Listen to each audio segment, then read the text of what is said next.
సంవత్సరం 2026 సంవత్సరం సందర్భంగా నెల్లూరులోని టీడీపీ నేతలకు నూతన సంవత్సర శుభాకాంక్షలు తెలిపారు టీడీపీ అభిమానులు.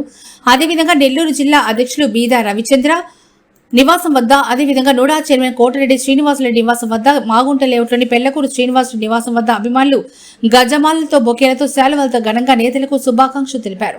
ఈ నేపథ్యంలో టీడీపీ జిల్లా అధ్యక్షుడు బీదా రవిచంద్ర గారికి టీడీపీ రాష్ట్ర నాయకులు కోటరెడ్డి గిరిధిరెడ్డి ఒకరికొకరు శాలువలు గప్పి బొకేలతో నూతన శుభాకాంక్షలు తెలియజేసుకున్నారు. అనంతరం నోడా చైర్మన్ కోటరెడ్డి శ్రీనివాసరెడ్డి నివాసం వద్ద 16వ డివిజన్ టీడీపీ అధ్యక్షులు పిన్ను గంగాధర్ రెడ్డి మరి వారి స్నేహితులు అందరూ కలిసి శాలువలతో, బొకేలతో నూతన శుభాకాంక్షలు తెలిపారు. అలాగే పెళ్లకూరు శ్రీనివాసరెడ్డి నివాసం వద్ద అభిమానులు, స్నేహితులు భారీ ఎత్తున పాల్గొని ఘనంగా శాలువాలు కప్పి నూతన శుభాకాంక్షలు తెలిపారు. అదేవిధంగా నెల్లూరు ప్రజలకు నూతన శుభాకాంక్షలు తెలిపారు. పెళ్లకూరు శ్రీనివాసరెడ్డి, పిన్ను గంగాధర్ రెడ్డి అనంతరం మీడియాతో మాట్లాడారు.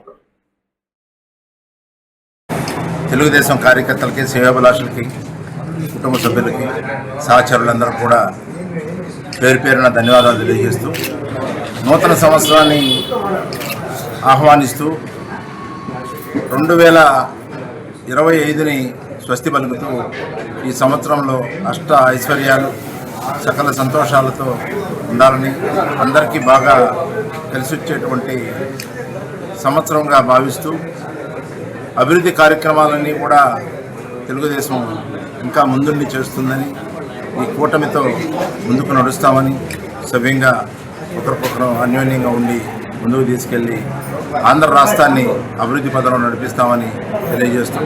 మీ zonal coordinator Pellakuru Srinivasa Reddy, zone 1. Thank you. Simhapuri ప్రజానికానికి నా ప్రత్యేక నమస్కారాలు.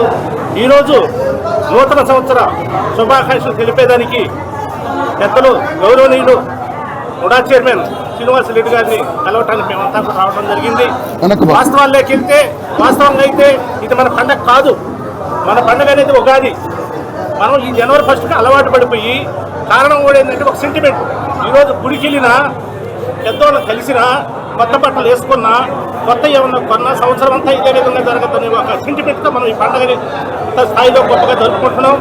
ముఖ్యంగా ఈ సంవత్సరం రైతాంగం సుభిక్షంగా ఉండాలి, వ్యాపారస్తులు బాగుండాలి, ఉద్యోగస్తులు బాగుండాలి, ముఖ్యంగా రాజకీయ నాయకులు బాగుండాలి. ఇంకా ముఖ్యంగా చెప్పాలంటే మా కూటమి నాయకులు, ఇంకా ముఖ్యంగా చెప్పాలంటే మోదీ గారు, చంద్రబాబు గారు, పవన్ కళ్యాణ్ గారు, వీళ్ళంతా కూడా చాలా వరకు కూడా అభివృద్ధి కార్యక్రమంలో ముందుకు పోవాలి. అసలు మొత్తం ముఖ్యంగా 16వ డివిజన్ నుంచి ఓటర్స్ ఉండేటటువంటి 9,750 మంది ఓటర్స్